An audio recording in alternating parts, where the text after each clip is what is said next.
Today, we're going to learn how to read barcodes from System.Drawing objects using the IronBarcodes library. All right, so let's get started. Make sure that you have the IronBarcode library installed using the NuGet Package Manager. Next, we're going to move to the program.cs file.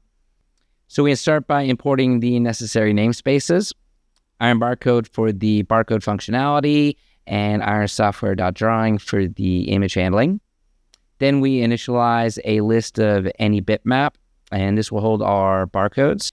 We load a barcode image as a System.Drawing.bitmap and implicitly cast it into the any bitmap object by simply assigning it. Then we add it to our barcode list.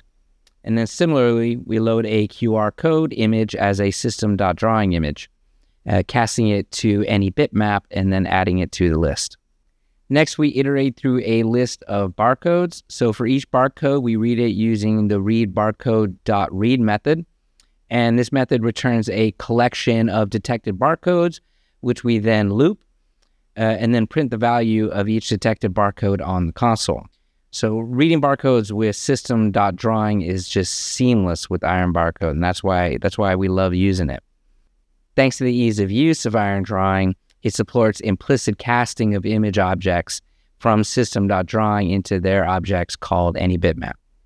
So let's go ahead and run the project and see what we get. All right, as you can see, our programs detected and printed out the values of the barcodes and images, and each value corresponds to the data encoded with the respective QR code and barcode. All right, that wraps up our tutorial on reading barcodes from System.Drawing objects using IronBarcode. We hope that you found this tutorial helpful. Please like and subscribe if you like some more videos like this. And if you haven't tried out the software and would like to do so, go to the website, click on the link, download and install. Check it out for yourself.